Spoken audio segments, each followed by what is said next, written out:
everyone, what's up? Pop Daddy here, and I'm here with a review of the brand new HBO Max exclusive movie, sequel to A Christmas Story, A Christmas Story Christmas, and I'll be checking it out tonight, and I've already checked it out, but I will be reviewing it for you tonight. By popular demand, by quite a few of you have asked if I would be reviewing this, and I am tonight. I'll bring that to you, and we'll have a fudge and good time. But first things first, a little Pop Baby update. Pop Baby is currently at 8 months old, and she is, we're still giving her the baby food, but we've been trying to give her more chewable foods, like the yogurt drops and like the puffs that dissolve in your mouth. She is not taking to those well. She will put them in and go like this. She'll put toys in her mouth, but food in her mouth is just a little bit too much. Yeah. So yeah, we're getting there slowly but surely, and she prefers fruits over veggies when it comes to the pureed baby food. So we got that going. So baby steps, literally. And now the main event, which is A Christmas Story Christmas. Now, little background on A Christmas Story came out in 1983, did not do well at the box office. Late 80s, early 90s, Turner Broadcasting got the rights to it and would show it like around Christmas time every year. And around the mid 90s, they decided to do 24-hour showings of it. So on Christmas Eve, from like 8 p.m. Christmas Eve to 6 p.m. Christmas Day, they have a full day, 12 showings of it. And it always had a place for me as a kid, knowing it was on. It's like Saturday Night Live or The Simpsons, where you might not watch it, but you know it's there. You can turn the channel on at that time, and you can see it, and you get like that nostalgia feeling that it's still there.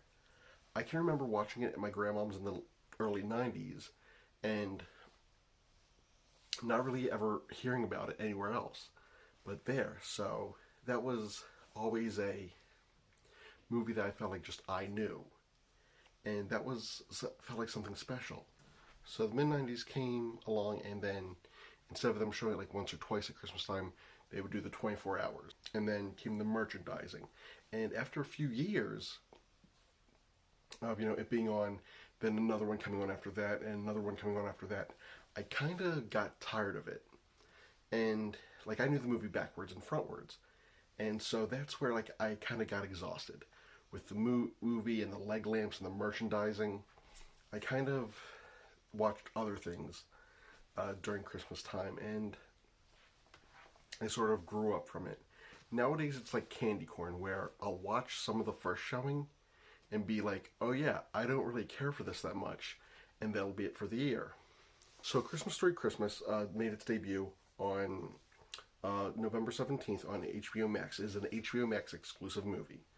I had a chance to watch it, and if I could describe it in a word, I had a chat with Chad from Horror Movie Barbecue.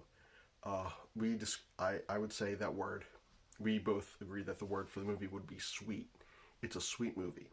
It's a sweet little movie about growing up and moving on in some cases. Basic plot of the movie is Ralphie is all grown up now, and he's a struggling writer living in Chicago with his wife and 2 kids, and his parents come and visit them during Christmas time. Beginning of the movie, he's trying to sell his novel, and right off the bat he has an interview, and he brings them like a gift, and right away I was thinking, they're going to be playing the classics for this, just like him bribing the teacher in the first Christmas Story. Now, he gets rejected and goes back home, gets a phone call from his mother. His dad died. The old man is gone. And Darren McGavin, who played the old man in the original Christmas Story, passed on in 2006. So, him not being around for this kind of has to deal with, really feeling that Ralphie is grown up now. So Ralphie has to go back to his childhood home with his family for his mother, and try and make a Christmas like a Christmas that, a memorable Christmas, because they say earlier in the movie that the old man loved Christmas and that he wouldn't want them moping around on Christmas. So he tries to like bring the family together and make it the best Christmas they can with what's going on. Now, this movie does rely a lot on callbacks to the first one, but not as many as I thought there would be, because if you had seen, there have been 3 Christmas Story sequels plus a live-action musical, and if you had seen the 2012 official sequel, which is no longer the official sequel, this guy is, there were so many callbacks to the first one that this one makes it seem like there's not that many, but there still are some callbacks, and like, there are flashbacks and, remembering things. Like, he'll be in the attic and be like, oh man, there's the bunny suit, but it's only like a split second, as opposed to like the 2012 version where he would be in a suit for a few minutes. Seeing as I knew the original backwards and forwards after seeing it so many times for so many years, this one's also very cozy. I'll say that as well. It gives you that warm feeling. It hits you right in the nostalgia, and it really brings the point home that everyone does grow up, and there are some things and you're not ready to deal with the loss of a parent, and when it happens when you have to take the reins, and how easy your parents made it seem during Christmas time, when it turns out for them it wasn't easy at all. And this movie was a fantastic follow-up to the movie. It is pure nostalgia bait though, but I loved it. I couldn't see myself watching it more than once a year.